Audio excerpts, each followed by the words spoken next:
Herbalife nutrition food எடுத்தால் side effect வருமா, இல்லை இந்த ஃபுட்டை எடுத்த பிறகு உங்களுக்கு வெயிட் லாஸ் பண்ண பிறகு உங்களுக்கு வெயிட் இன்க்ரீஸ் ஆகிடுமா இப்படின்னு நிறைய பேருக்கு நிறைய டவுட் இருக்குது. ஸோ இந்த 2 டவுட்டுக்கும் நான் உங்களுக்கு கிளியராக ஆன்சர் பண்ண போகிறேன். கவனமாக கேளுங்க. இந்த ஃபுட்டை எடுத்து சாப்பிட்டுட்டு வெயிட் லாஸ் பண்ணிட்டு இருக்கோங்க. ஒரு வருஷத்தில் ஏதாவது ப்ராப்ளம் வந்துருச்சுன்னா கண்டிப்பாக இந்த ஃபுட்டை பேன் பண்ணியிருப்பாங்க. பாருங்கள், இந்த ஃபுட்டை 45 வருஷமாக 95 கண்ட்ரியில் ஒரு நாளைக்கு 40 லட்சம் பேர் இந்த ஷேக் எடுக்கிறாங்க.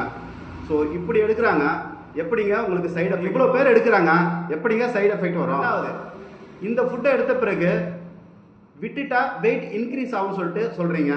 ஸோ இந்த ஃபுட்டை எடுக்கும்போது நீங்கள் கரெக்டாக டயட்டை ஃபாலோ பண்ணுறீங்க. பாருங்கள், இந்த ஃபுட்டை நீங்கள் வெயிட் லாஸ் பண்ணும்போது நீங்கள் கரெக்டாக டயட் ஃபாலோ பண்ணிவிட்டு இந்த ஃபுட் எடுக்கிறீங்க, உங்களுக்கு கரெக்டாக வெயிட் லாஸ் பண்ணி என்ன பண்ணுறீங்கன்னா, நீங்கள் கரெக்டான டயட் ஃபாலோ பண்ணுறதுல ஒரு நாளைக்கு 3 வேளை ரைஸ் சாப்பிட்றது, நீங்கள் அதிகமாக நான்வெஜ் எடுத்துக்கிறது, இப்படி சாப்பிட்டா எப்படிங்க வெயிட் இன்க்ரீஸ் ஆகாமல் இருக்கும்? இந்த ஃபுட்டை எடுத்து வெயிட் லாஸ் பண்ணது பிறகும் நீங்கள் கரெக்டான டயட் பிளானை ஃபாலோ பண்ணிங்கன்னா கண்டிப்பாக உங்களுக்கு வெயிட் இன்க்ரீஸ் ஆகாது.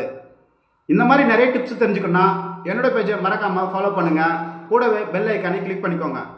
ஸோ இதை பற்றி இன்னும் நீங்கள் டீட்டெயிலாக தெரிஞ்சுக்கணும்னா ஸ்க்ரீனில் இருக்கிற நம்பருக்கு கால் பண்ணுங்கள், நான் உங்களுக்கு ஹெல்ப் பண்ணுறேன்.